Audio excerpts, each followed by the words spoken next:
नमस्कार, लेखणी शास्त्र न्यूजमध्ये आपण सर्व रसिक प्रेक्षक बांधवांचे स्वागत। बुलढाणा जिल्ह्यातील खामगाव तालुक्यातील जळका भडंग हे गाव अतिशय सुंदर असे गाव असून याला ग्रामपंचायतने विचित्र करून ठेवलेले आहे। एकेकाळी या ठिकाणी कित्येक वर्ष स्मशानभूमीला घेऊन नागरिकांना त्रास होता, आता रस्त्यांना घेऊन त्रास आहे।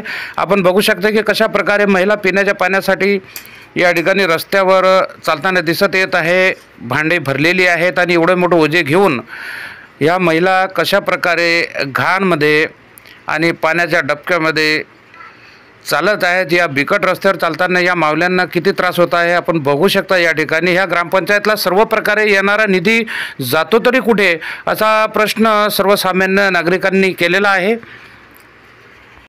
सदर ग्रामपंचायतला वेळोवेळी तोंडी आणि लेखी तक्रारी देऊनही ग्रामपंचायत माध्यमातून कार्य केल्या जात नसल्यामुळे श्री प्रकाश किसन चिम यांनी माननीय सरपंच, बीडीओ आणि मुख्य कार्यपालन अधिकारी जिल्हा परिषद बुलढाणा यांच्याकडे रितसर तक्रार दाखल केलेली आहे आणि त्यांच्याकडून अशी माहितीसुद्धा प्राप्त झालेली आहे की सदर अर्जानंतर कारवाई न झाल्यास व रस्ते दुरुस्ती न झाल्यास, पर्याय योजना न केल्यास उपोषणाला सुद्धा बसतील, लोकशाही मार्गाचा सुद्धा अवलंब करतील अशी माहिती आमच्या प्रतिनिधी माननीय पांडुरंग उंबरकर यांना प्रकाश चिम यांनी दिलेली आहेत। या ग्रामपंचायतचा निधी कुठं जातो असा सामान्य जनतेचा प्रश्न आहे आणि आपण बघू शकता की छोटं गाव असून सर्व मार्गाने प्रत्येक वेळी शासनाकडून निधी उपलब्ध होत असतो। या ठिकाणी नाल्या दिसत नाही, रस्ते दिसत नाही, स्त्रियांचे अतोनात हाल होत आहेत आणि अतिशय गंभीर्याची बाब म्हणजे या साचलेल्या पाण्यामुळे जे नागरिकांचे आरोग्य धोक्यात आलेले आहे याला सर्वस्वी जबाबदार हे पंचायत प्रशासनच असायला पाहिजे असे समजायला काही हरकत नाही। कित्येक वर्ष या ठिकाणी स्मशानभूमीला घेऊन सुद्धा खूप राडा होता।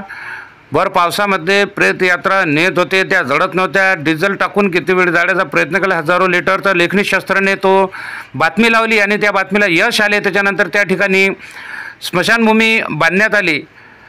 आता लगेच या बातमीनंतर सुद्धा या ग्रामपंचायतला जाग येईल असे आमच्या जळका भडंगचे नागरिकांचे म्हणणे आहे, म्हणून त्यांनी आवर्जून आमच्या प्रतिनिधीला बोलावून सदर हे चित्रीकरण करायला लावले आणि या जळका भडंगची आपण परिस्थिती बघू शकतात की ह्या मावल्या कशा पाण्यासाठी वनवन भटकत असून कशा रस्त्यावरून चालत आहे। यात आता विंचू, इतर जनावरे व काटे काही असू शकते, कशा प्रकारे नागरिकांना त्रास होत आहे या ग्रामपंचायत मार्फत आपण बघू शकता। ग्रामपंचायतने तात्काळ डोळे उघडावे, नागरिकांची सेवा करावी, अन्यथा यांनी राजीनामे द्यावे अशी सुद्धा प्रकाश चिम यांनी माहिती दिलेली आहे। बघत राहा लेखणी शास्त्र न्यूज। जय हिंद।